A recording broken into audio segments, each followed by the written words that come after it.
रूस ने यूक्रेन युद्ध की अंत कथा लिखनी शुरू कर दी है। यूक्रेन की बर्बादी के लिए अब उसने अपने जखीरे से निकाले हैं सबसे खतरनाक हथियार।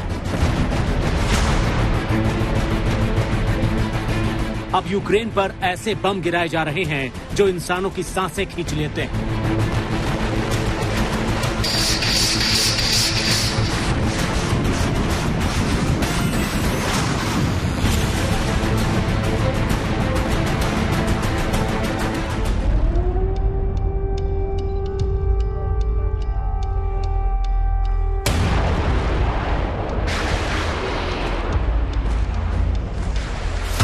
ब्रिटेन के रक्षा मंत्रालय का दावा है कि रूस ने यूक्रेन में थर्मोबैरिक हथियारों का इस्तेमाल किया है, जिन्हें वैक्यूम बम भी कहा जाता है। ब्रिटेन ने कहा है कि रूस ने पहले भी वैक्यूम बम का इस्तेमाल किया है, लेकिन रूसी प्रशासन हमेशा इससे इनकार करता रहा है। थर्मोबैरिक रॉकेट लॉन्चर से निकलने वाला हर रॉकेट अपने आप में काल है। ये रॉकेट जिस इलाके में गिरता है, वहां पर लोगों के बचने की गुंजाइश नहीं रहती। दिखने में पारंपरिक विस्फोटक जैसे लगने वाला ये बम उनसे कहीं ज्यादा बर्बादी लाता है।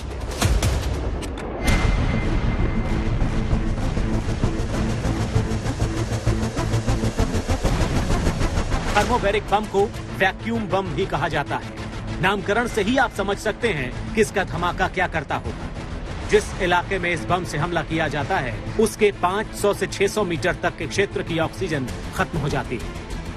दरअसल थर्मोबैरिक हथियार बहुत ही विवादास्पद माने जाते हैं, क्योंकि ये सामान्य साइज के पारंपरिक बमों की तुलना में कहीं ज्यादा घातक है। थर्मोबैरिक बम यानी वैक्यूम बम में 2 एक्सप्लोजिव चार्ज के साथ एक फ्यूल कंटेनर होता है। रूस इस बम को अपने TOS-1A वेपन सिस्टम से चला रहा है। जब इससे निकला रॉकेट टारगेट से टकराता है तो पहला एक्सप्लोजिव चार्ज कंटेनर खुलता है। इसमें मौजूद फ्यूल मिक्सचर खुली हवा में बादल की तरह फैल जाता है।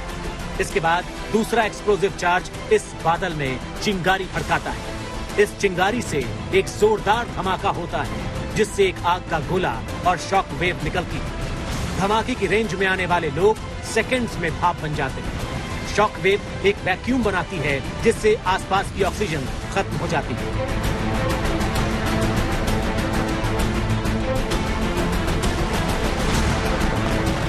थर्मोबैरिक बम की खामी ये है कि ये पानी के अंदर बहुत ज्यादा ऊंचाई पर या प्रतिकूल मौसम में इस्तेमाल नहीं किया जा सकता है। इसके इस्तेमाल से सेकंड्स में सैकड़ों लोगों की जान जा सकती है। अभी तक यूक्रेन के अलावा इस बम का इस्तेमाल कुछ मौकों पर किया गया है। सबसे पहले दूसरे विश्व युद्ध के दौरान जर्मनी ने इस बम का इस्तेमाल किया।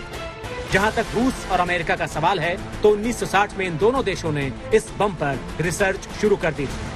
1960 के दशक में ही अमेरिका ने वियतनाम के खिलाफ इनका इस्तेमाल किया था। अमेरिका ने 2002 में ओसामा बिन लादेन को मारने के लिए अफगानिस्तान में इसका इस्तेमाल किया।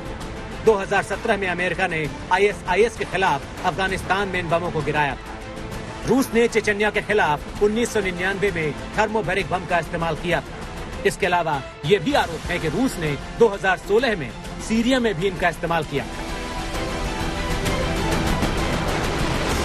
थर्मोबैरिक या वैक्यूम बम पारंपरिक विस्फोटकों से ज्यादा खतरनाक और तबाही के हथियार, लेकिन इनके इस्तेमाल को लेकर कोई अंतर्राष्ट्रीय कानून नहीं है। हालांकि कोई देश अगर इनका इस्तेमाल आम नागरिकों, रिहायशी इलाकों, स्कूलों या अस्पतालों को निशाना बनाने के लिए करता है, तो उसके खिलाफ हेग कन्वेंशन 1899 और 1907 के तहत वॉर क्राइम यानी युद्ध अपराध का मुकदमा चलाया जा सकता है।